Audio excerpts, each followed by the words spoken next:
لا إله إلا الله.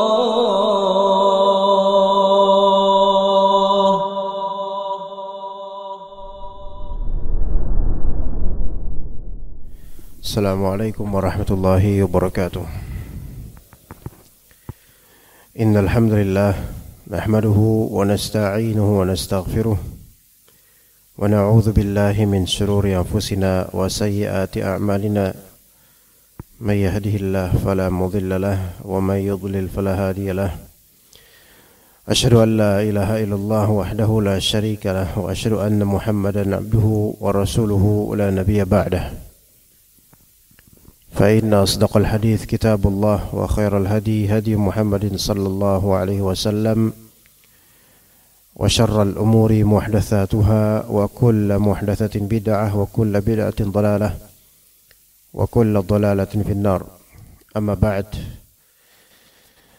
Alhamdulillahi Rabbil Alamin. Segala puji bagi Rabb semesta alam yang kembali mengumpulkan kita di majlis ilmu secara rutin di Masjid Nurul Iman atau Masjid Hijau Cilangkap untuk kembali melanjutkan pembahasan masail yang ada di kitab At-Tauhid dari bab ke bab berikutnya, yang pada kali ini kita membahas babun man hazala bi syai'in fihi dzikrullahi awil qur'ani awil rasuli, yaitu bab orang yang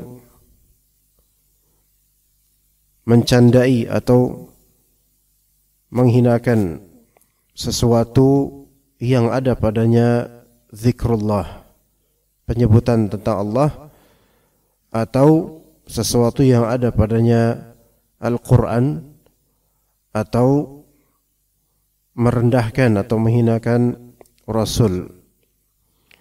Dan ini mencakup seluruh Rasul. Ini bab tentang al-istihza bid-din, yaitu merendahkan, menghinakan, melecehkan agama Allah Azza wa Jalla. Di kalimat Syekh Muhammad bin Abdul Wahhab rahimahullah, babun man hazala bi syai' fihi dzikrullah, yaitu orang yang mencandai atau menghinakan sesuatu yang ada padanya zikrullah. Dan di sini maksud dari zikrullah itu umum, seperti hukum-hukum syar'i, termasuk di dalamnya mencandai hukum syar'i yang memang sudah jelas bahwasanya itu adalah hukumnya. Adapun kalau dalam rangka menyebutkan masalah khilafiyah, misal mazhab ini mengatakan mubah, mazhab ini mengatakan bid'ah, mazhab ini mengatakan atau bid'ah sih haram, mazhab ini mengatakan haram tapi bukan termasuk bid'ah, ada juga mazhab yang mengatakan ini justru sunnah. Kemudian kita katakan kalau memang ini sunnah maka kenapa begini begitu dan seterusnya, dari pertanyaan-pertanyaan, mempertanyakan hukum yang dijabarkan oleh sebagian ulama hasil ijtihad mereka, atau bahkan kadang mencandai hasil ijtihad ulama, maka ini belum tentu masuk dalam bab ini. Ya, belum tentu masuk dalam bab ini. Ana kasih contoh misal. Kata Nabi sallallahu alaihi wasallam, kullu bid'atin dhalalah wa kullu bid'atin dhalalah wa kullu dhalalatin finnar. Setiap bid'ah itu adalah kesesatan, dan setiap kesesatan maka tempatnya di neraka. Nah, kemudian ada beberapa dari cendekiawan muslim yang mengatakan bahwa lafal kullu di sini dimaknai ba'd, yaitu sebagian.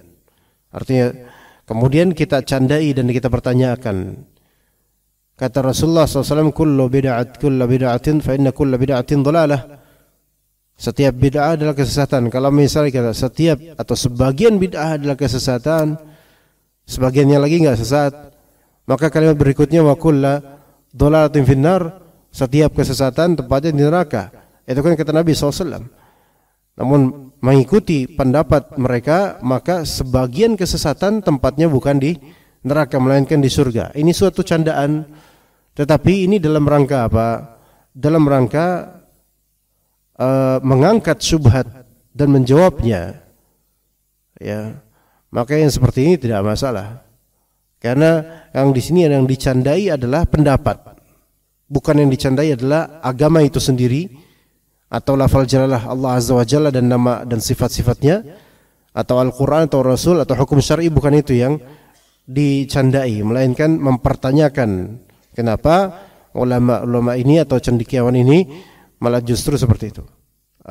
Menghakimi atau menyimpulkan sebagian bid'ah itu adalah tidak sesat dan sebagiannya sebagian kesesatan, konsekuensinya sebagian kesesatan itu bukan di neraka tempatnya. Ya. Dan juga beberapa hal lain. Para ulama sudah biasa di beberapa kitab-kitab, terutama fikih perbandingan permasalahan-permasalahan fikih yang mana terjadi khilafiyah dan perbedaan pendapat di antara ulama terhadap hukum-hukum fikih. Kemudian ulama lain tidak setuju dan mempertanyakan dengan bahasa yang mungkin kalau bahasanya Jawa itu agak ngenyek atau mungkin agak mencandai. Maka yang seperti ini bukan bermaksud mencandai Al-Quran dan memang tidak dalam rangka mencandai Al-Quran, melainkan untuk mentahqiq kebenaran dan juga untuk menentang atau mengi'rad hal yang dirasa tidak tepat dalam masalah hukum atau penafsiran. Baik, kemudian ketika kita tahu dan jelas pada diri kita dan Allah Ta'ala bukakan pada diri kita pintu ilmu akan suatu permasalahan, baik itu akidah maupun fikih, ya, keyakinan maupun hukum syar'i, Allah bukakan pintu itu dan jelas di depan kita ini hukumnya, ini akidahnya, ini kaedahnya, tanpa adanya awan-awan atau mendung syubhat. Kemudian justru kita merendahkan dan menghinakan atau mempertanyakan hukum yang sudah jelas ini, maka khawatir masuk ke dalam masalah apa? Mu'aradah atau i'rad. I'rad atau mu'aradah, dua hal yang berbeda. I'rad yaitu menentang, berpaling pada hal yang sudah jelas, atau mu'aradah yaitu merendahkan dan menghinakan. Taib, kemudian juga hazal bil Quran, yaitu merendahkan, melecehkan Al-Quran, atau juga hazal bil Rasul, merendahkan atau melecehkan Rasul. Dan Rasul yang dimaksud di sini bukan hanya Rasulullah sallallahu alaihi wasallam, bahkan mencakup seluruh dari jenis Rasul, jami'ur Rasul, semua Rasul. Ya, kata Allah Azza wa Jalla, "Qul man kana aduwwan li Jibril fa innahu nazzalahu ala qalbika bi'iznillah, musaddiqan lima baina yadayhi wa hudaw wa busyra lil mu'minin."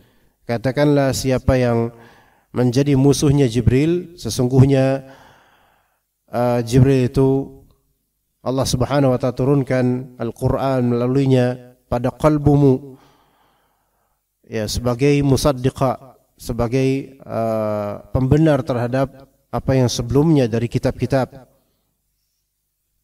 dan juga sebagai petunjuk serta kabar gembira bagi orang-orang mukmin. Man kana aduwwan lillahi wa malaikatihi wa rusulihi wa Jibril wa Mikala fa inna Allaha aduwwun lil kafirin.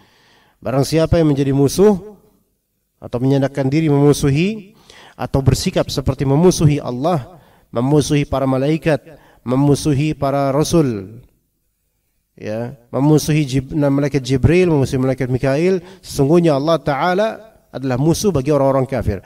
Maka ini menunjukkan bahwasanya sikap memusuhi, ya, agama, sikap memusuhi Allah Ta'ala dan juga hukum-hukumnya, sikap memusuhi para malaikat dan para rasulnya, itu merupakan kekufuran besar.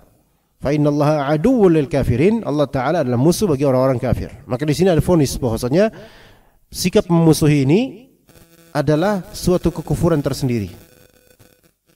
Sebagian orang memusuhi karena kejahilan, dan sebagian kejahilan tidak diberi uzur. Sebagian orang memusuhi agama karena kejahilan, memusuhi suatu hukum syar'i karena kejahilan. Namun tidak semua kejahilan itu diberi uzur. Sebagian dari kejahilan tidak diberi uzur, yaitu suatu hukum atau suatu akidah yang jelas kebenarannya dan tegak atasnya hujjah dan ada dalilnya, kemudian dimusuhi oleh individu-individu ini, maka dikhawatirkan akan menjerumuskan pelakunya ini pada kekufuran besar karena kufur i'rad atau kufur mu'aradah. Baik, maka memusuhi atau melecehkan Rasul itu termasuk kekufuran. Begitu juga konsekuensinya melecehkan hadis Nabi sallallahu alaihi wasallam, mengubah-ubah lafal hadis sebagai candaan dan olokan, maka ini juga termasuk kekufuran. Kemudian man hazala, kata Syekh Muhammad bin Abdul Wahhab rahimahullah, man hazala. Hazal di sini adalah hazala yaitu sakhira, istahza'a, wa ra'ahu la'iban laisa jidda. Yaitu melecehkan, istihza, mencandai, menghinakan. Wa ra'ahu la'iban laisa jiddan atau jaddan, dan memandang sesuatu itu sebagai sesuatu yang main-main, bukan sesuatu yang sungguh-sungguh, ya, main-main. Termasuk masalah kayak gini, termasuk apa? Majelis-majelis ilmu yang hanya lucu-lucuan isinya. Ya. Dan hati-hati ketika kita ini menghadiri majelis ilmu atau mengampu majelis ilmu dengan tujuan hanya menghibur, entertaining, dengan lucu-lucuan, dengan jokes, ya, gitu. Ada namanya di internet majelis lawak dan semisalnya. Ya, kalau itu lawak, pelawak itu udah urusan mereka dengan akhirat mereka nanti, kalau belum bertaubat. Tapi sini majelis ilmu membahas agama Allah. Dan bermunculan jemaah, bermunculan di YouTube, terutama sejak pandemi ya, terutama di bulan-bulan Ramadan, acara-acara yang mana pengampu, pembuat, maker acara ini podcaster atau semisal itu. Dan yang diundang seorang yang katanya keturunan Nabi sallallahu alaihi wasallam atau keluarga Nabi, namun terindikasi Syiah. Dan juga yang diundang salah satu tokoh atau orang yang dikenal, namanya artis lah, orang-orang dikenal. Namun bukan muslim, kafir. Diajak tukar pendapat atau sharing dan seterusnya. Dan kadang padanya ada jokes-jokes yang justru itu dark jokes untuk agama Allah Azza wa Jalla. Ya. Ada beberapa pelawak di Indonesia yang menjadikan agama Allah Azza wa Jalla sebagai lawakan. Ya. Sekiranya bukan karena masalah hukum positif, tentu kita akan menyebutkan di majelis siapa orang-orang ini. Karena butuhnya dan hajatnya umat untuk mengetahui keburukan mereka, karena sudah terlalu masif. Namun karena ada pertimbangan hukum positif, tentu tidak etis untuk kita sebutkan.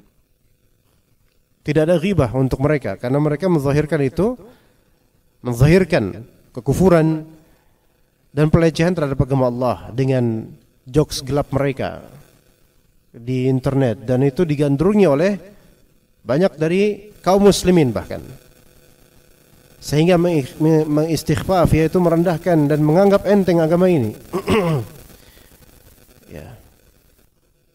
Juga ada beberapa podcaster atau beberapa orang yang dianggap pintar dan modern dan seterusnya, yang kadang mengundang beberapa ateis, mengundang beberapa orang kafir untuk mendiskusikan tentang agama.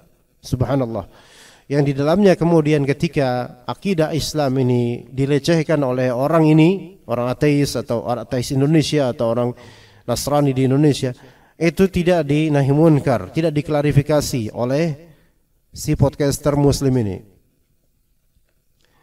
Maka ini membiarkan sukhriyah dan pelecehan agama di acaranya. Padahal pemilik acara, pembawa acara memiliki otoritas untuk mengkat, mengedit, menginterupsi, mengklarifikasi, memberikan tanbih dan taujihat pada tamunya sendiri. Namun dalam rangka mungkin ini hanya menghargai pendapat dan seterusnya. Wallahi ya ikhwan, masa-masa seperti ini sampai kapanpun bukan masalah menghargai pendapat. Tetapi ketika pendapat itu tidak ada harganya, maka jangan kita hargai kotoran kucing seperti harga makanan. Bahkan tidak ada harganya, bahkan harus dijauhi, dibuang dan tidak ditampakkan. Karena itu akan menyakiti dan tidak memberikan keuntungan melainkan kerugian untuk penciuman dan indera kita. Ya. Taib hazal sukhriyah istihza dan menjadikan agama sebagai bahan permainan atau main-mainan seperti majlis-majlis yang diadakan oleh beberapa dari orang, dari individu ternama, dan menjadikan adanya dendangan, selawatan dan nyanyi-nyanyian, joget-jogetan, kemudian bidu wanita yang ditampakkan di majlis tapi memakai jilbab atas nama salawat di hadapan para ikhwan dan jemaah laki-laki, kemudian mendendangkan salawat dan joget-joget. Maka ini sukhriyah, sebenarnya ini istihza bid-din sebenarnya. Rasulullah SAW dan para sahabat tidak pernah seperti itu, dan juga ini bertentangan dan dianggap sebagai suatu amaliyah dan ibadah. Ini bukan majelis ilmu, sedikit pun tidak termasuk majelis ilmu. Melainkan ini semua adalah kesesatan dalam berfikir dan amaliyah. Dan menjadikan orang-orang yang tadinya ingin ke siratul mustaqim, bersemangat untuk beragama, bersemangat untuk mencari ilmu, keselamatan dan amal saleh agar selamat di akhirat, namun justru terperangkap di majlis-majlis seperti ini dan menganggap bahwasanya seperti inilah agama, toleran dan seterusnya. Nauzubillah min dzalik. Kemudian juga ikhwas sekalian rahimakumullah, niatan belajar agama, mengundang ustadz atau duduk di suatu majelis ilmu, kalau niatannya hanya untuk huru-hara, hiruk-pikuk, keramaian, euforia dan seterusnya, jangan merasa aman dari niatan seperti ini. Karena suatu saat niatan-niatan yang menyimpang itu akan berinovasi. Yang tadinya cuma apa? Yang penting rame. Lama-lama yang penting lucu dan menarik. Maka dari awal ketika kita berniatan itu harus jujur. Harus jujur. Niatan menuntut ilmu atau menyebarkan ilmu harus jujur. Oleh karena itu Ikhwan Al-Jurjani rahimahullah menyebutkan dalam beberapa kitabnya al-farqu bainal ikhlasi was sidq. Perbedaan antara ikhlas dengan jujur. Al-ikhlas dan as-sidq. Ikhlas dan jujur, dua hal yang beda sebenarnya. Namun harus saling melazimkan satu sama lain. Di Riyadhus Shalihin, Al-Imam An-Nawawi rahimahullah menyebutkan bab yang paling pertama al-ikhlas dan as-sidq. Diqarinkan, disandingkan ikhlas dengan jujur. Karena dua hal yang saling bertalian, berkesinambungan dan melazimkan satu sama lain. Artinya kalau seseorang jujur, dia bakal mudah ikhlas. Dan ketika dia ikhlas, dia akan mudah jujur. Namun kalau dari awal dia tidak jujur, dia akan kesulitan dan kehabisan nafas untuk ikhlas. Dan ketika dia memang tidak mampu untuk ikhlas, dia tidak akan jujur seterusnya. Maka al-ikhlas dan as-sidq ini ada perbedaan. Dikatakan oleh Al-Jurjani rahimahullah bahwasanya kejujuran itu lebih awal daripada ikhlas. Itu al-farqul awal, yaitu perbedaan pertama. Perbedaan pertama, kejujuran itu lebih awal daripada ikhlas. Jujur dulu. Ya gitu. Kedua,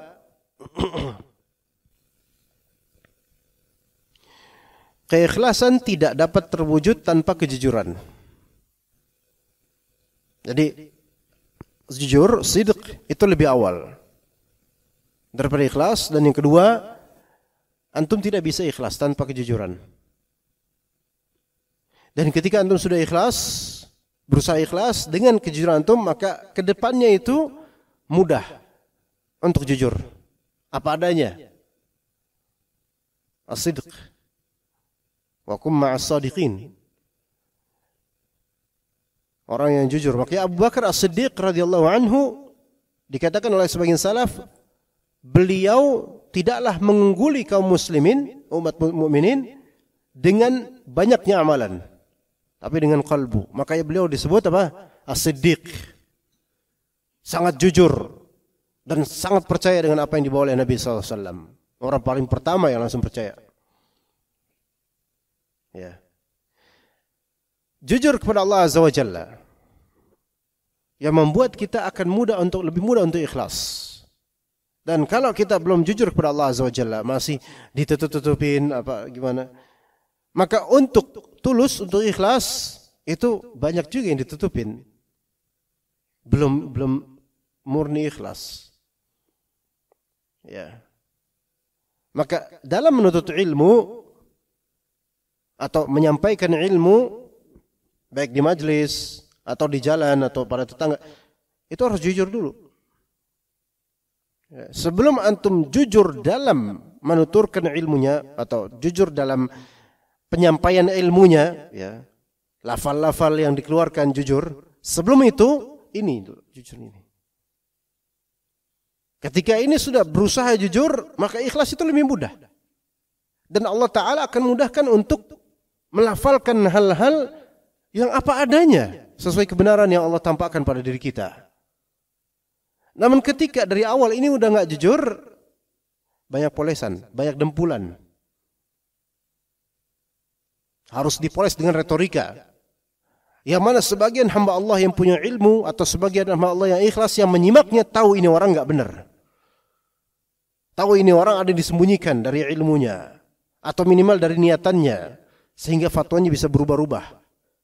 Setiap kadzab pasti memiliki perkataan yang berubah-ubah. Setiap tukang bohong, setiap pendusta itu akan memiliki perkataan yang berubah-ubah. Ini bukan tentang ulama, tapi secara umum. Siapapun kadzab, siapapun orang yang berdusta, dan orang yang tidak jujur berarti dia berdusta.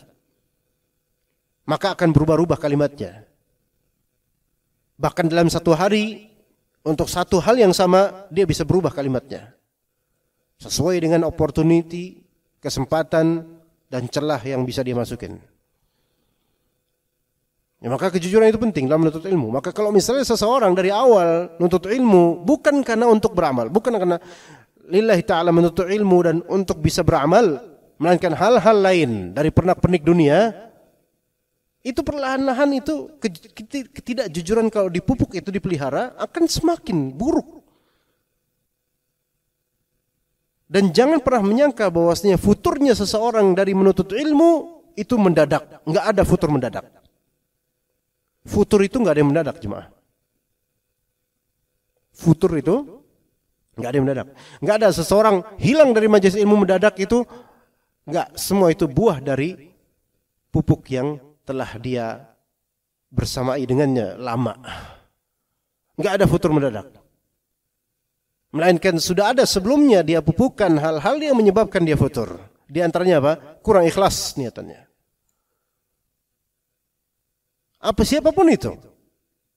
Entah itu artis yang dulu udah ngaji, kemudian futur. Orang ternama yang udah ngaji, kemudian futur. Enggak majelismu lagi, bahkan menentang majelismu sekarang. Atau bahkan diri kita, na'udzubillah min dzalik. Ketika terjadi futur, tidak ada futur dadakan. Zahirnya dadakan, dalamannya sebenarnya sudah ada pupukan. Nggak ada futur mendadak. Ketika bulan Ramadan, antum atau kita semua senang baca Al-Quran misalnya. Senang baca Al-Quran. Syawal hilang semua semangat itu. Bukan mengendor, hilang. Kenapa tiba-tiba hilang? Nggak mungkin ini dadakan. Ada sesuatu. Apa niatan kita ketika di bulan Ramadan? Sudah jujur belum kita baca Quran? Itu dia itu. Jangan-jangan betul semangat baca Quran tapi ada niatan di kalbu kita yang kita tuh nggak nyadar kalau itu niatan tuh ada, yaitu supaya nanti kalau ditanya bisa jawab. Udah berapa juz khatam?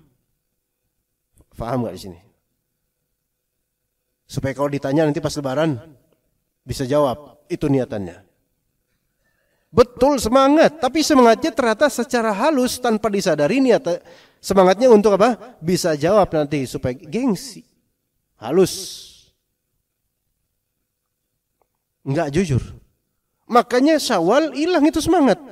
Tanya diri kita masing-masing. Masih enggak kita rutin baca Al-Quran dengan baik sekarang? Tanya. Kalau tiba-tiba Syawal hilang semua semangat itu, ada yang salah sama niatan antum. Enggak mungkin futur mendadak. Futur itu zahirnya mendadak, tapi aslinya ada yang antum pelihara sebelumnya sehingga menjadikan itu tiba-tiba hilang. Lihat diri, bukan hanya masalah baca Quran, nuntut ilmu, hafalan, apapun hal itu dari kebaikan. Kalau yang tadinya istiqomah tiba-tiba pleng hilang gitu aja, nggak ada futur dadakan. Karena Allah Taala ketika melihat hambanya tulus, ikhlas, jujur, itu nggak bakal Allah Taala hibahkan kemudian tiba-tiba Allah putuskan dari amal soleh. Nggak. Allah buat dia istiqomah. Iya. Ya. Akan Allah lebihkan dia untuk istiqomah kalau dia jujur. Ya, begitu. Jemaah, maka di sini majelis ilmu jangan sampai kita malah justru semakin ke majelis yang melecehkan agama Allah Azza wa Jalla. Kalau kita nuntut ilmu dengan baik, jujur kepada Allah, maka makin lama itu justru kita makin kuat ke majelis ilmu dan mencari majelis ilmu yang memang menyegarkan kalbu dan menumbuhkan iman, mengangkat derajat, itu yang dicari.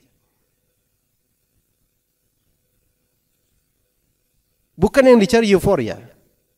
Hati-hati dengan niatan ini. Apa yang kita cari dari majelis ilmu? Apa yang kita cari dari ngundang ustadz-ustadz ini? Perisa kalbu. Teman-teman dari DKM, teman-teman yang mungkin bidang dakwah dan seterusnya, Anda mengundang siapapun dari ustadz atau imam dan seterusnya, apa tujuannya? Itu dulu, selamatkan kalbu kita dulu. Karena kalau nggak diselamatkan, dipupuk terus niatan-niatan yang menyimpang.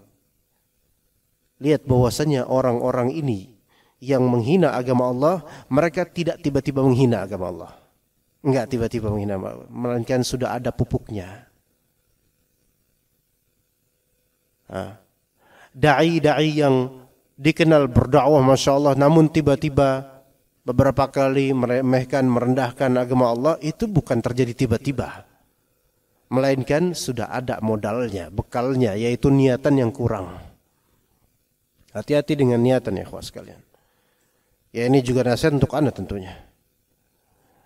Tapi kemudian dikatakan oleh Syekh Utsaimin rahimahullah, al-kufru kufran. Kekufuran itu ada dua macam. Pertama, kufur i'rad, dan yang kedua kufur mu'aradah. Kufur i'rad yaitu kufur berpaling, menafikan, meniadakan, berpaling. Itu kufur i'rad. I'rad seperti kata wa man a'rada an dzikri. A'rada berpaling. Moh di sini bukan artinya bukan hanya tidak melakukan, tapi memang anti. Enggak. Saya enggak terima syariat ini gitu. Saya enggak mau pakai syariat ini. Ini enggak. Menafikan. Baik i'rad dari segi akidah. Ya. Ataupun dari segi amaliyah atau hukum. I'rad. Atau yang kedua kufur mu'aradah. Kufur mu'aradah ini zahirnya oke gitu, tetapi melecehkan. Zahirnya seperti menerima tapi melecehkan. Mu'aradah. Kalau i'rad itu jelas langsung menolak gitu loh. Ya. Tapi kalau mu'aradah itu zahirnya menerima. Ya, ini syariat Islam, ini hukum Islam, terus dilecehkan. Dan mencandai agama Allah, menghina Nabi SAW, dan yang mengaku itu Nabi kita, tapi menghinanya, maka ini masuk kufur mu'aradah. Maka kata Syekh Utsaimin, fal mustahzi'u kafirun kufra mu'aradatin. Orang yang menghinakan agama itu kafir dengan kufur jenis mu'aradah. Bahkan kata beliau, fahuwa a'zamu mimman yasjudu li sanamin faqat. Bahkan bisa jadi kufur mu'aradah ini, kufur disebabkan melecehkan agama, itu lebih besar daripada orang yang sujud cuman ke berhala. Sujud ke patung doang, cuman itu doang kesyirikan dia. Itu besar, syirik besar jelas. Tapi ini orang yang melecehkan agama malah lebih kufur daripada dia. Padahal sehari-harinya orang ini menerima agama Allah, tetapi karena dilecehkan lebih kufur. Dan zaman ini kita berhajat untuk membahas ini, jemaah. Amrun khatir, perkara yang sangat-sangat berbahaya. Dan konten-konten kita lihat di Reels YouTube, Reels Facebook, Reels mungkin Instagram atau lainnya, video-video pendek. Betapa banyaknya pelecehan terhadap agama Allah yang dilakukan oleh orang-orang awam. Heran tidak heran, kita heran karena kok ini sama-sama muslim kok melecehkan agama Allah. Lah kita tidak heran karena apa? Karena kadang guru mereka, ustadz mereka, kiai mereka juga kadang-kadang melecehkan agama Allah. Maka guru kencing berdiri, murid kencing terbang mungkin, lebih parah lagi kencingnya. Ya. Misalnya ada yang sholat, masa kipas angin dimukenain, seterusnya dan seterusnya. Ya, terus sambil sholat pura-pura sholat dan seterusnya. Dan juga selawatan dijadikan dengan dangdutan koplo dan semisal. Ini kan pelecehan sebenarnya. Ya. Terlalu banyak sebenarnya kayak gini. Dan ini dikhawatirkan masuk ke dalam kekufuran.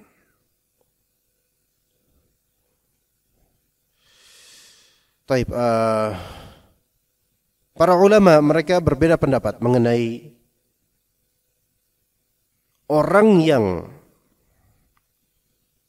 mencela Allah, mencela Rasulnya, mencela kitabnya, mencela hukum-hukum Allah. Apakah hal tuqbal taubatuh? Apakah taubatnya diterima atau tidak? Gitu.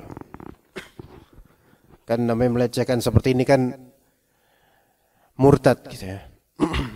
Tapi di sini para ulama berbeda pendapat mengenai orang yang murtad karena melecehkan Allah, Rasulnya, kitabnya, agamanya, hukumnya, ayatnya, hadis Rasulnya. Apakah diterima ketika taubat atau tidak? Ada dua pendapat. Pendapat pertama, la tuqbal taubatuhu, tidak diterima taubatnya, dan ini adalah riwayat yang masyhur dari mazhab Hanbali. Tidak diterima taubatnya. Bal yuqtalu kafira, melainkan langsung dibunuh dalam keadaan divonis kafir. Namun yang memvonis atau yang membunuhnya adalah waliul amri. Karena kalau dibebaskan yang memvonis adalah orang awam dan yang membunuh orang awam, maka terjadi fawdha dan terjadi chaos. Tetap nggak boleh kita untuk sembarangan memvonis kafir seseorang secara muayyan, secara tertentu, dan kemudian kita membunuhnya. Na'udzubillah min dzalik. Itu jangan kelewatan, karena itu bukan hak kita dalam masalah ini. Itu hak ulama dan hak umara. Itu pendapat yang pertama ya. Jadi pendapat yang pertama dari mazhab Hanbali yang masyhur dalam riwayat mazhab Hanbali, orang yang melecehkan agama Allah, TikToker, YouTuber, dan siapapun itu yang membuat video atau mengucapkan kalimat yang melecehkan agama Allah Azza wa Jalla dengan maksud ya, dengan sadar maka ketika dia menyatakan saya taubat dari perkara saya, tidak diterima taubatnya, bahkan waliul amri membunuhnya dalam vonis kafir, tidak disolati, tidak didoakan rahmat, dan dikubur jauh-jauh dari pemakaman kaum muslimin. Gitu. Ini salah satu riwayat dalam mazhab Hanbali. Taib. Ahli ilmu lainnya mengatakan bahwasanya taubatnya diterima jika dia jujur, jika diketahui oleh waliul amri dia jujur taubatnya dan mengikrarkan kesalahan tersebut ada pada dirinya, klarifikasi, menyatakan dirinya salah, mengklarifikasi juga perkataannya dan meralat perkataannya. Kalau misalnya video pelecehannya sudah tersebar, maka dia juga harus wajib menyebarkan islahnya, itu klarifikasinya, menyebarkan pertaubatannya. Ini masih diterima taubatnya menurut pandangan ulama yang kedua. Sebagaimana firman Allah di surat Az-Zumar, "Qul ya ibadiyalladzina asrafu ala anfusihim la taqnatu min rahmatillah, innallaha yaghfiru dzunuba jami'a." Katakanlah, wahai hamba-hambaku yang telah melakukan penyimpangan yang berlebih pada dirinya, yaitu kemaksiatan, janganlah kalian putus asa dari rahmat Allah. Sesungguhnya Allah Ta'ala mengampuni segala dosa, bisa mengampuni segala dosa. Itu dalil untuk pendapat yang kedua ini. Dan hujjah kedua, orang-orang kafir dulu banyak kok yang melecehkan Allah, menghinakan Allah, namun Allah terima taubat mereka dengan masuk Islam. Ya. Dan pendapat yang kedua ini lebih sahih. Pendapat kedua ini yang sahih. Pendapat kedua ini yang sahih.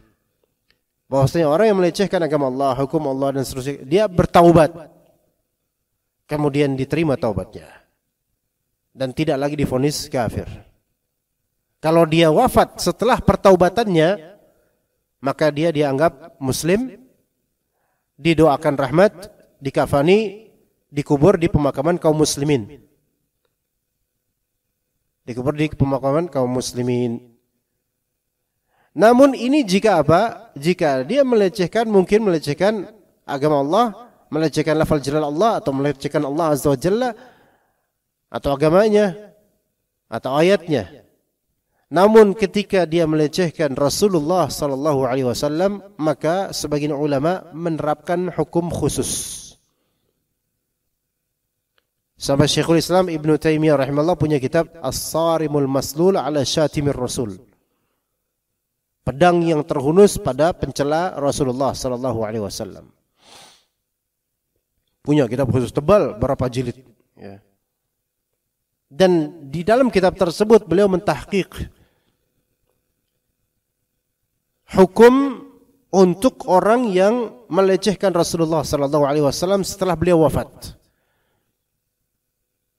Sabur Rasul atau syatimur Rasul atau mustahziur Rasul, orang yang menghinakan, melecehkan Rasulullah sallallahu alaihi wasallam, maka tidak diterima orang yang melecehkan Rasulullah SAW, kalau dia bertaubat setelahnya, diterima taubatnya, namun tetap wajib untuk dibunuh. Kalau dia taubat, diterima taubatnya, namun tetap wajib untuk dibunuh. Ketika seseorang, penjelasan ini, ketika seseorang melecehkan Rasulullah SAW atau hadisnya, katanya sama melecehkan Rasulullah SAW, maka ada dua hak yang telah dia hinakan, yaitu hak Allah, karena beliau ada Rasulullah SAW, Rasulnya Allah. Yang kedua, haknya Rasulullah SAW. Kalau hak Allah, maka dia cukup taubat. Dia taubat, diterima taubatnya secara Islam, di keduniaan juga diterima taubatnya. Namun untuk hak Rasulullah SAW itu harus diwujudkan. Berupa apa? Berupa dibunuh orang ini, walaupun dia taubat. Itu bagi yang menghina Rasulullah SAW. Ya. Di surat Az-Zumar tadi, jangan putus asa dari rahmat Allah, betul. Maka di sini Allah Ta'ala menghapus dosa-dosanya. Tetapi karena yang dilecehkan adalah Rasulullah SAW, maka ada hak Rasulullah SAW, yaitu amr syakhsi, urusan pribadi dengan Rasulullah SAW. Ya. Yang mana hak ini harus ditunaikan. Maka waliul amri berhak untuk, bahkan wajib untuk membunuh orang ini. Tapi vonisnya vonis muslim, mukmin, bukan kafir. Karena dia taubat, bagian taubat ya. Adapun yang enggak taubat ya udah langsung aja. Enggak usah lama-lama, harusnya gitu. Ya. Jadi yuqtal ba'da taubatihi ala annahu muslim. Dibunuh setelah taubatnya dia, padahal dia muslim. Dan ketika selesai pembunuhan, dibunuh oleh waliyul amri, maka dimandikan, dikafankan, disalatin, didoakan rahmat, dikuburin baik-baik di tengah kuburan kaum muslimin. Ini pendapat yang dipilih oleh Syekhul Islam Ibnu Taimiyah, dan ini pendapat paling pertengahan sebenarnya untuk masalah hak Rasulullah SAW. Ya. Maka masalah pelecehan seperti ini terhadap agama Allah dan Rasulullah SAW, ini masalah yang kita berhajat untuk membahasnya. Dan juga disebarkan di tengah kaum muslimin. Karena wallah sekarang melecehkan Nabi itu berupa film. Melecehkan agama lebih umum ya, film. Sampai belakangan ini kan ada film yang diblokir, di apa namanya istilahnya ya, di apa tuh, film kalau nggak lulus, bukan sensor vulgar itu ya, tapi sensor dalam artian ini ada saranya gitu loh, bukan yang seksual, bukan, tapi ada sara berkaitan dengan agama tertentu, dan ini melecehkan agama Allah Azza wa Jalla, membuat orang pada ketakutan untuk tahajud dan semisalnya. Anak enggak tahu, lupa namanya apa itu film, tapi alhamdulillah jadi ditutup, boleh disiarkan berupa film sekarang. Dan itu bukan hanya satu film, sebenarnya sebelum-sebelumnya juga ada, dan bahkan lebih parah dari itu, yaitu pelecehan yang terjadi oleh para komika-komika. Sekarang kan ada stand up comedy dan semisal itu. Ingat, stand up comedy itu adalah pekerjaan yang paling buruk. Ya, di antara job yang paling buruk stand up comedy. Atau lebih umum lagi pelawak. Ya. Bukan berarti kita nggak boleh lucu sesekali. Antum lucu ya, ada orang lucu lidzatihi, secara zat udah lucu gitu loh. Orang lihatnya aja udah ketawa. Ya emang diciptakan begitu gitu loh.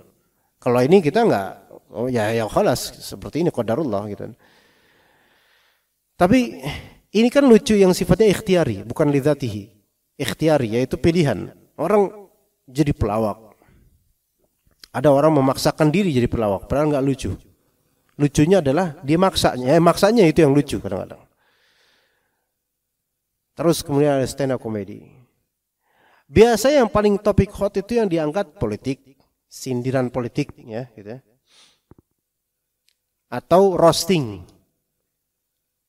Roasting itu Indonesia apa cocoknya? Ngomporin, apa namanya? Ngebakar apa ya?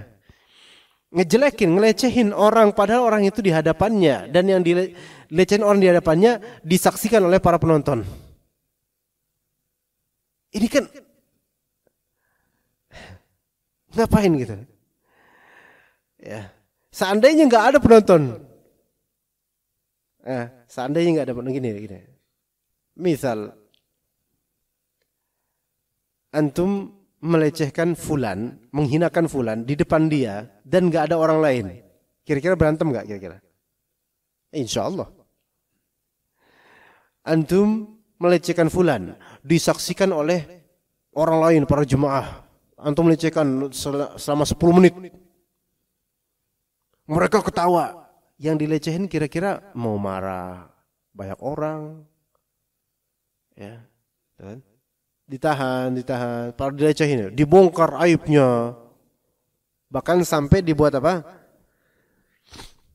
sebelum roasting itu nyari bahan di Google, searching tentang ini, tentang orang yang bakal dilecehin, di situ yang bakal dia titik-titik dia akan sundut di situ. Dijadikan bahan tertawaan. Yang dilecehin ya malu-malu gimana gitu. Ini stand up comedy seperti ini kan. Ya. Taib itu. Yang kadang-kadang aib keluarga ditampakkan. Subhanallah. Hanya untuk bahan roasting, subhanallah. Itu. Kemudian yang ketiga, masalah yang agama. Masalah agama jadi bahan candaan di stand up comedy. Banyak itu. Jangan didengar. Takutnya kalau kita dengar, kita ikutan ketawa, kita menjadi bagian dari situ. Loh, lihat. Hati-hati loh. Di logika kita, seolah-olah ini lucu nih, kita ikutan ketawa. Lama-lama jadi terbiasa. Dan menganggap istihza bidin itu bukan sesuatu yang azim. Menganggap pelecehan agama bukan sesuatu yang agung, bukan sesuatu yang besar lagi di sisi Allah. Menganggap, oh ini biasa kok, namanya juga orang kayak gitu, subhanallah. Ya kita kalau misalnya lebaran, ada anak-anak kita main di rumah orang, maksudnya kita mengunjungi rumah keluarga atau rumah tetangga atau rumah sahabat, anak kita main ini itu berisik, terus ngelangkahin ini, ngelangkahin itu, mecahin ini, kita bilang wajar lah, namanya juga anak kecil. Kira-kira konyol nggak? Konyol. Sekarang kalau kita bilang ini stand up comedy pada ngelecehin agama kita, wajar lah, namanya juga komika. Nggak bisa kayak gitu, nggak bisa. Nggak bisa kayak gitu. Sampai kapan umat ini benar? Sampai kapan keluarga ini benar? Kalau apa-apa kebandelan anak kita wajarkan karena anak. Sampai kapan umat ini benar? Kalau kesesatan, penyimpangan, pelecehan seperti ini kita biarkan karena apa? Ya namanya komika, ini namanya orang fasik, namanya juga liberal, nggak bisa namanya juga.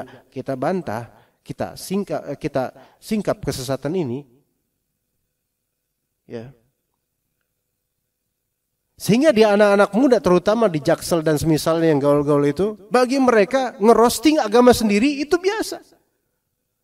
Dark jokes dan candaan-candaan gelap dan buruk terhadap agama sendiri biasa dan laku. Seandainya bukan karena hukum di negara ini berlaku, akan kita sebutkan itu nama-nama orang itu di sini. Dan itu bukan ghibah sama sekali, bahkan itu perlu untuk disebutkan. Ini syarr yang kita khawatir, kita terjerumus padanya, keburukan. Ya begitu jemaah sekalian, rahmatullah. Anak-anak muda, kita yang udah berusia segini aja, bahkan yang lebih tua di atas kita, kadang kita melihat reels video, jelas di situ banyak pelecehan terhadap agama Allah. Apalagi di masa-masa momentum Ramadan dan seterusnya. Ya. Maka anak-anak kita perlu dinasihatin. Enggak usah dengerin pelawak-pelawak ketika mereka berdakwah. Ada pelawak berdakwah.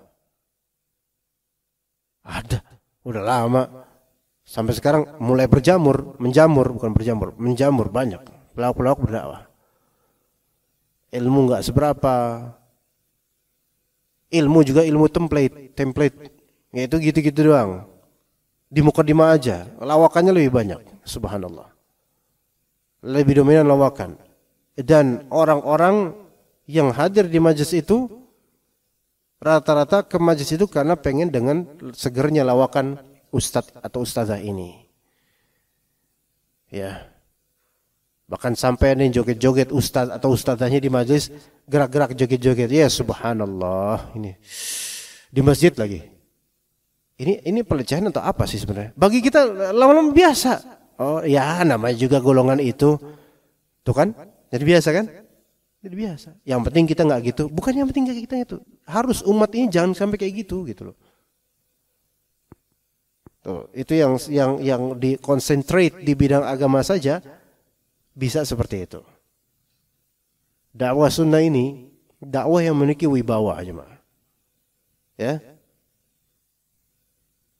Maka jangan sampai ada niatan kita ke majelis ilmu untuk cari hiburan. Maksudnya bukan cari hiburan, yaitu untuk untuk ketawa, bukan. Ya ketawa sesekali karena mungkin ada lucunya dan tidak bermaksud untuk menghinakan agama atau ceplos sesuatu kalimat yang lucu, itu wajar. Tanpa dominasi, enggak dominan itu. Itu wajar. Karena beberapa masyayikh, beberapa ulama juga kadang-kadang ada aja ya lucunya. Tapi bukan kita niatan untuk apa? Nyari lucu, enggak. Dan ketika memang misal entah itu atas nama dakwah atau nama dakwah sunnah atau dakwah apapun itu, kalau ternyata yang antum dapatkan di majlis tersebut bukan kesungguhan dalam beragama, melainkan antum dapatkan hanya jokes atau bahkan kadang merendahkan hukum-hukum syar'i, maka sebaiknya tinggalkan. Atau bahkan bisa menjadi kewajiban untuk meninggalkannya. Sebagai penjagaan iman kita. Hati-hati. Ada beberapa orang murtad tanpa sadar. Ya semoga Allah Ta'ala jauhkan kita dari sikap seperti itu. Dan ini insya Allah akan bertalian. Di berkelanjutan di pertemuan berikutnya kita akan membahas ayat nanti pada waktu mendatang di surat At-Taubah dan juga hadis Nabi SAW yang berkaitan dengan istihza' bid-din sebagai tanbih dan peringatan buat kita agar tidak terjerumus ke dalam perkara ini, karena ada kalanya seseorang bersungguh-sungguh dalam mencari ilmu namun bukan berarti dia harus merasa aman dari terjerumus dalam hal ini. Ya. Kita cukup mungkin sampai sini insyaallah. Barakallahu fikum jami'an. Dah masuk ke syurut tuh.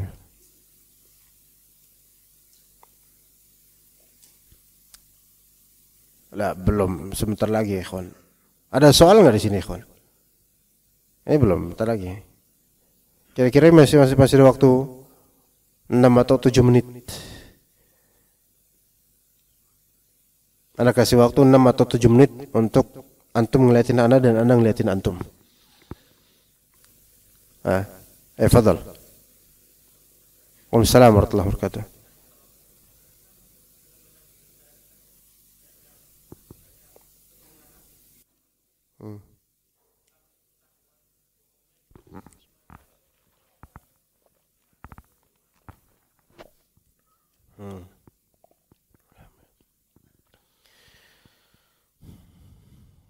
Keturunan Nabi apa dulu nih? Kalau Nabi Adam mana juga?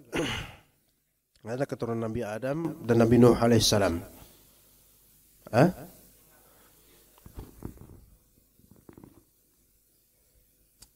Ya.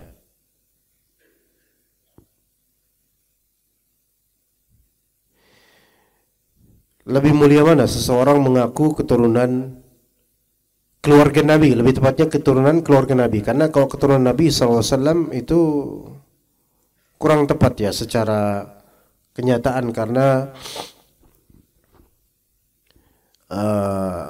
nisbatnya itu kan putus, karena anak laki-laki Nabi SAW itu kan tidak ada yang sampai dewasa, dan kan ada Fatimah perempuan, tapi itu tidak dinisbatkan kepada perempuan. Mungkin keturunan Ali atau keturunan Al-Hasan atau Al-Husain misalnya, itu anggap itu masih mungkin bisa misalnya. Tapi ya para pakar lebih paham akan ini. Anak termasuk yang tidak tahu masalah nasab ya, sehingga tidak bicara banyak tentang itu. Tak dari segi detail nasabnya. Hanya saja kenapa kok keturunan Nabi rata-rata di Yaman gitu loh. Atau dari Yaman. Kenapa ngumpul di sana? Atau dari sana? Padahal Nabi itu kan wafatnya di Madinah. Kemudian keluarga besarnya itu Madinah atau Mekah. Itu dulu. Atau jangan-jangan apakah para keluarga Nabi itu mereka tiba-tiba pindah ke Yaman semua gitu? Ini yang a big question gitu loh. Dari sisi itu juga dipertanyakan. Kemudian kita tuh punya prinsip kok dalam Al-Quran dan hadis, inna akramakum indallahi atqakum. Yang paling mulia di antara kalian adalah di sisi Allah adalah yang paling bertakwa, bukan yang paling bernasab. Syarafun nasab, kemuliaan nasab itu tidak berarti kalau enggak bertakwa. Dan at-taqwa hahuna, kata Nabi SAW. Takwa ada di sini, bukan di sini, bukan di klaim nasab dan semisalnya. Betul nasab mulia ya mulia, tapi itu bukan kemuliaan yang absolut gitu loh. Dan beberapa dari hamba Allah ini menjadikan kemuliaan nasab itu adalah kemuliaan dan kebenaran absolut. Sampai ada yang mengatakan terang-terangan bahwasanya belajar kepada orang sealim apapun kalau dia bukan keturunan dari zuriat Nabi, maka tetap kalah daripada dengan yaitu lebih mending belajar ke keturunan zuriat Nabi yang jahil sekalipun. Ya. Segala hal ketika itu dunia, maka serigala akan memperebutkannya. Gitu. Segala hal ketika itu dunia, maka serigala akan memperebutkannya. Lihat hadis Nabi SAW, ma dhi'bani ja'i'an. Jika ada dua serigala yang lapar, ya, itu udah serigala lapar lagi, mangsanya ada lagi. Ternyata pecinta dunia itu lebih buruk tingkahnya daripada dua serigala lapar ini. Ya. Maka akan terjadi saling cakar mencakar pada waktunya. Titel dan gelar itu dalam beragama ketika yang dicari darinya dunia, maka akan saling mencakar satu sama lain pada waktunya. Pada waktunya. Saling menghajar satu sama lain pada waktunya. Seorang hamba Allah ketika dia jujur, ikhlas dalam menuntut ilmu dan ingin menyebarkan ilmu untuk bermanfaat untuk kaum muslimin, gelar baik formal maupun urfi itu hanyalah gelar, hanyalah wasilah. Ya. Yang kadang kita tuh harus malu dengan gelar kita, gitu loh. Teman-teman misalnya di majelis ilmu, di kantor dipanggil ustadz karena berjenggot. Banyak kan kayak gitu? Banyak. Karena mukanya teduh, jenggotan, kalau zuhur ke masjid, gitu loh. Pas ngantor, ya kan? Beda sama teman-teman yang lain. Ya. Diustadzkan. Kalau teman-teman kantornya ada masalah keluarga, masalah hukum gini, walaupun memusuhi ikhwan ini, tapi tetap aja akan merujuk padanya, nanya, Mas Ustadz, ini hukumnya apa sih? Ya, tetap. Padahal dia anggap paling alim, paling sunni, paling salafi di kantornya. Padahal di majlis asyaddu bahlulan, paling bahlul dia. Padahal misalnya paling bahlul. Kalau di majelis itu kerjanya tidur, kayak sebagian kita di majelis ini, gitu. Nah itu yang seperti ini, coba malu nggak dia ketika dipanggil ustadz?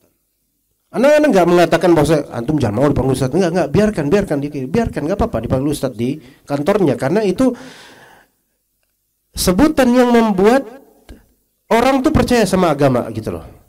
Sebutan yang membuat dia tuh bisa berdakwah, gitu loh. Fadol, tapi antum cukup di situ. Udah di situ aja udah. Di kantor antum aja dipanggil ustadz. Jangan melebar sampai lingkungan RT RW antum juga pengen dipanggil ustadz. Akhirnya buka majelis. Mulai datang ke masjid dan maaf saya mau nawarin diri buat ngisi kajian sini. Enggak. Jangan dulu. Modal antum apa, akhi? Nih, nggak cukup, ya. Nah, artinya gini, setiap gelar pemiliknya punya aib, ya. Setiap gelar pemiliknya pasti punya aib. Kalau antum sebut anak ustad, anak punya aib. Yang kalau anak timbang-timbang antara aib dengan keustadzan lebih besar aibnya. Jadi jangan pernah kita itu berbangga dengan sebutan. Antum disebut ustadz, prof, doktor, atau akhirnya ada LC misalnya. Yang mana LC sebelum 2010 itu LC itu termasuk apa ya, harga dirinya tinggi kayak dokter Andes di tahun 80-an dulu. Tinggi harga dirinya, LC, tambah MA, Mahkamah Agung, ya kan. Kemudian tambah doktor, profesor, hafizahullah ta'ala, gitu. Profesor, doktor, fulan, LC, MA, hafizahullah ta'ala. Kalau udah dokter LC, hilangin dong, malu lah. Ya, hafizahullah ta'ala. Dari semua gelar ini, yang terbaik hafizahullah ta'ala. Iya. Buat apa keprofesoran kalau tidak dijaga oleh Allah? Enggak gitu. Ternyata doa itu jauh lebih afdal daripada gelar. Nah, sekarang orang digelar Habib atau Syarif, kalau tidak dijaga oleh Allah dan tidak menjaga agama Allah, apa artinya? Anda sekarang enggak berbicara tentang masalah konkretnya nasab dan benarnya atau tidaknya, itu kan ada pakar tersendiri. Tetapi kita jangan terpedaya, baik yang digelari Habib atau Syarif atau digelari Ustadz atau Ustadzah atau gelar-gelar lainnya dari titel-titel akademik, itu jangan terpedaya dengan semua itu. Karena semua ini akan habis pada waktunya, menjadi hisab yang berat di hari akhir jika tidak jujur. Apa yang tersisa? Kemudian, sementara inna akramakum indallahi atqakum. Ya begitu ya kawan.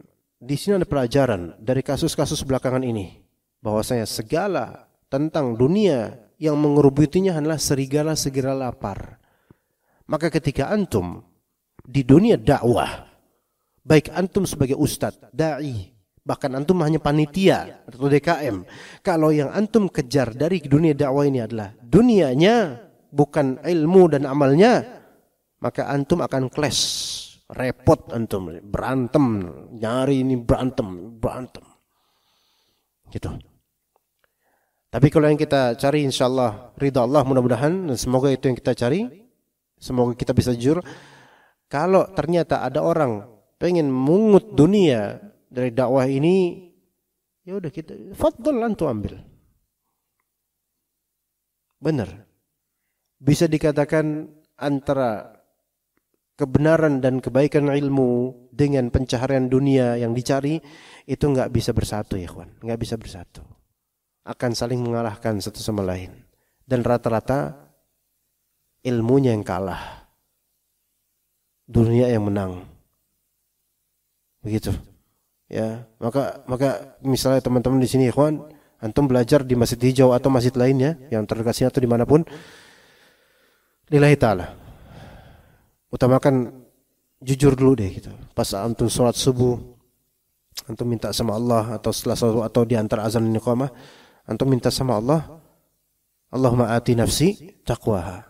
Ya Allah, datangkanlah kepada diri saya ketakwaannya. Supaya benar ini untuk ilmunya nih. Wa zakkiha anta khair man zakkaha. Ya Allah, bersihin hati saya, bersihin diri saya. Engkau sebaik-baik yang membersihkan qalbu. Begitu jemaah sekalian. Anda bukan berarti menyatakan diri, tidak. Kita enggak perlu menyatakan diri. Allah Ta'ala yang menilai, tapi berusaha untuk berbuat sebaik-baiknya insyaallah Ta'ala. Ya, semoga bermanfaat. Ya, jazakumullah khairal jazaa atas pertanyaan antum. Barakallahu fikum jami'an. Wa sallallahu ala nabiyyina Muhammad wa ala alihi wa sahbihi ajma'in. Subhanakallahumma bihamdika asyhadu an la ilaha illa anta astaghfiruka wa atubu ilaik. Wassalamu alaikum warahmatullahi wabarakatuh.